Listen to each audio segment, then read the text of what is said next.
Bienvenidos de nuevo a su canal, queridos médico-blasters. Hoy veremos la neurofisiología del aprendizaje y la memoria. ¿Cómo recordamos lo que comimos el día pasado o lo que hicimos hace un mes, un año o una década? ¿Por qué se nos facilita más aprendernos los diálogos de nuestra serie favorita, pero nos cuesta más trabajo aprendernos un tema para un examen? La memoria no solamente está en recordar estas cosas. La memoria también está presente en aquellos movimientos y hábitos que hacemos de forma inconsciente. Por ejemplo, el manejar. Al inicio, cuando lo estamos aprendiendo, somos muy conscientes de cada movimiento que hacemos. Pero una vez que dominamos esta habilidad, cada movimiento se hace de forma inconsciente.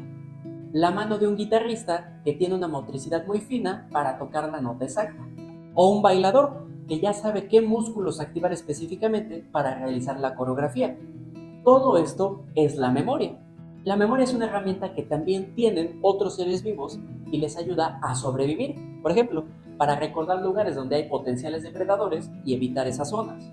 En el caso de los seres humanos, también nos ayuda a evitar cometer errores que hicimos en el pasado. Por ejemplo, cuando éramos niños, aprendimos a no tocar cosas calientes para no quemarnos.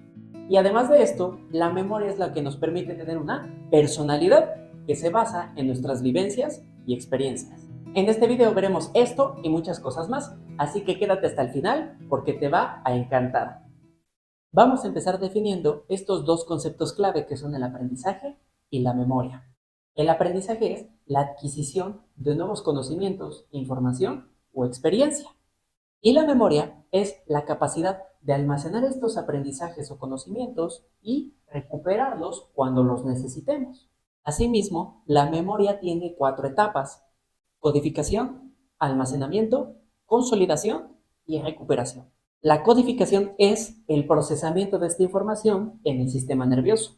El almacenamiento va a ser los mecanismos que permiten retener esa información en diferentes estructuras del cerebro. La consolidación es convertir esta información que ya está en nuestro sistema nervioso en una forma más estable para que no se pierda fácilmente. Y esto tiene que ver con la transferencia de información de memoria de corto a largo plazo. Y por último, la recuperación es la capacidad de evocar, o como su nombre lo dice, recuperar esa información almacenada y traerla a la mente consciente para utilizarla. Existen una gran cantidad de tipos de memoria. No es lo mismo la memoria que se necesita para mover el pie cuando manejamos a la memoria que necesitamos para recordar esta clase de medicina, por ejemplo.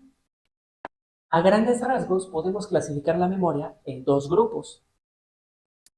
Primero, en base al tiempo que esta información lleva almacenada y también en base al tipo de información que estamos almacenando.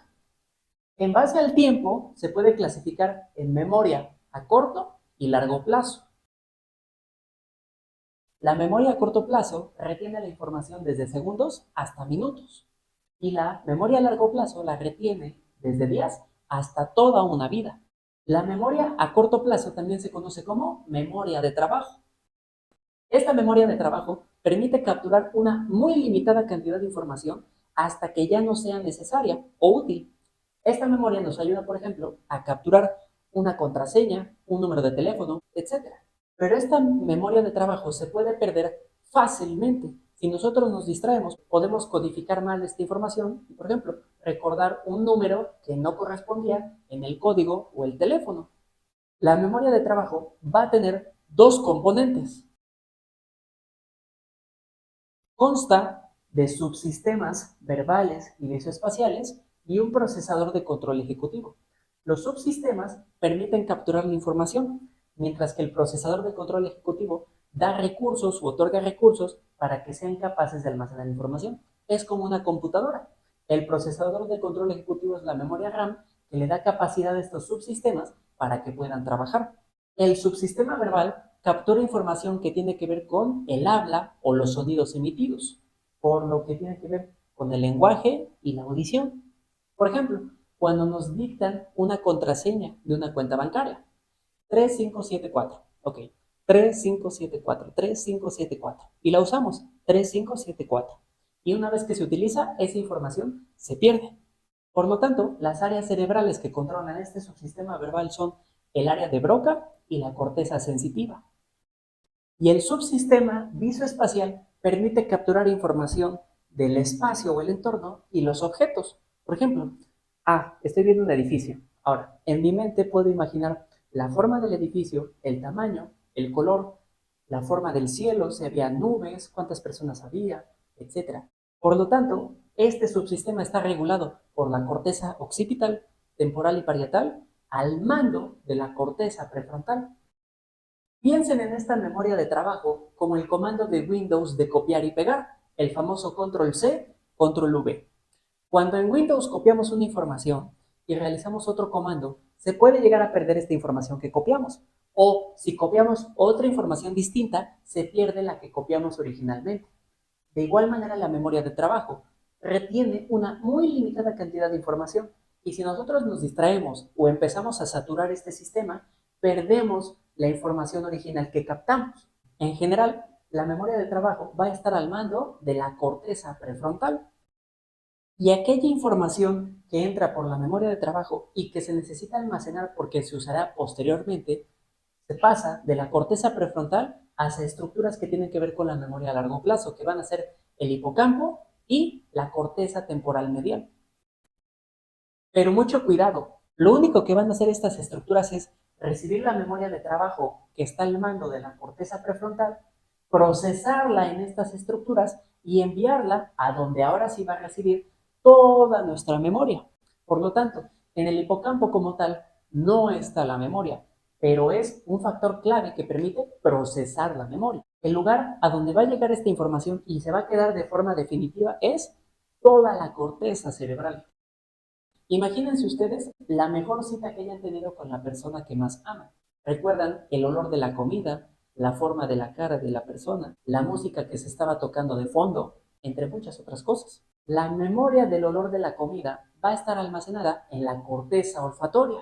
La información visual de la persona que se ama va a estar en la corteza occipital, que corresponde a la corteza visual. La información de la música de fondo va a estar en la corteza auditiva. Y la experiencia tan romántica que se vivió o emocional va a estar en los cuerpos amigdalinos que se relacionan con las emociones. Esto quiere decir que un solo recuerdo puede estar almacenado en varias partes de la corteza cerebral dependiendo del tipo de información que se almacena. Entonces, tomando el ejemplo de la cena, cada vez que la persona vea o huela esa comida, vea a la persona que ama, escuche la música que estaba esa noche, va a recordar o va a evocar ese recuerdo en su mente. Y esto es algo que los psicólogos conocen como codificación profunda, porque una sola memoria o un solo recuerdo tiene múltiples tipos de información codificada, auditiva, visual, olfatoria, emocional. Entonces, entre más tipos de información tenga este recuerdo, más fácilmente puede ser evocado y recordado. De ahí lo que les dije, que es más fácil recordar una cita romántica que un tema aburrido que tienes que memorizar para un examen. Porque cuando estás estudiando, lo único que haces es leer y probablemente estás pensando en otras cosas, por lo que tu memoria de trabajo no está siendo utilizada al 100%. Ahora, por el otro lado, la memoria, en base al tipo de información que almacena, se puede clasificar en memoria explícita o declarativa o memoria implícita o no declarativa. Se llaman así en base a cómo accedemos y recuperamos esta información.